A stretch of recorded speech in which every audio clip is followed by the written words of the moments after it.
UP के पूर्व DGP और वर्तमान बीजेपी राज्यसभा सांसद ब्रजलाल ने सुल्तानपुर पुलिस मुठभेड़ को लेकर विपक्ष पर कड़ा हमला बोला। उन्होंने कहा कि राहुल गांधी और अखिलेश यादव सुल्तानपुर मुठभेड़ के मामले में एक साथ मिलकर सरकार के खिलाफ डुगडुगी बजा रहे हैं। ब्रजलाल ने कहा कि राहुल गांधी जी भी अब अखिलेश यादव के सुर में सुर मिलाते हुए बीजेपी पर निशाना साध रहे हैं।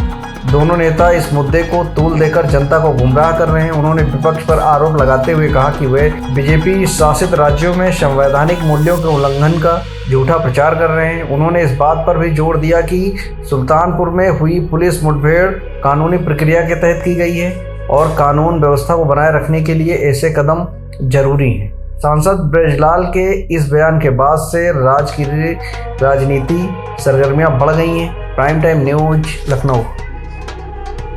राहुल गांधी जी ने अखिलेश यादव जी के साथ जुगलबंदी करते हुए डुगडुगी बजाई है और उन्होंने कहा कि सुल्तानपुर का मंगेश यादव पुलिस मुठभेड़,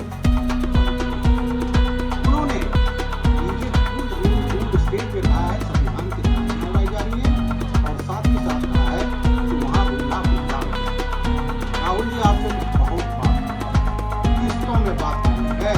अब मैं शुरू करता हूँ।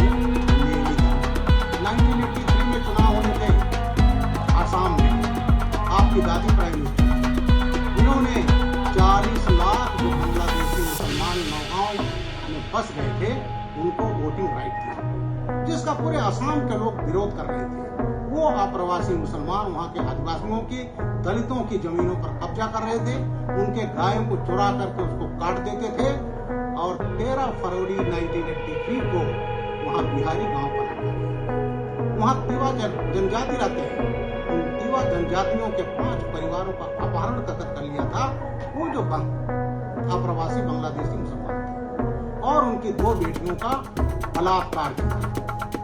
इस तरह से वहाँ घटनाएं चलती रही, लेकिन आपकी पार्टी को चिंता थी किसी तरह से चुनाव जीतना, संविधान की धज्जियां उड़ा करके, और आपकी दादी ने 40 लाख मुसलमानों को वोटिंग राइट दिया और ये तमाम घटनाएं होती रही, दंगा हुआ।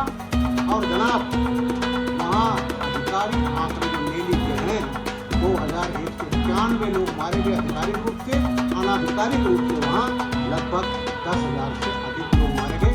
कहाँ था रूल ऑफ लॉ? कहाँ संविधान की धज्जियां उड़ाई गई? संविधान की धज्जियां तो सबसे ज्यादा कांग्रेस पार्टी ने उड़ाई है। इमरजेंसी लगा, मेले दंगे पर तिवारी आयोग बना, तो तिवारी आयोग को भी आप लोगों ने आज तक प्रकाशित नहीं किया, जैसे साहब कमीशन आपने प्रकाशित नहीं किया जिसको बीजेपी प्रकाशित कर दिया। धन्यवाद।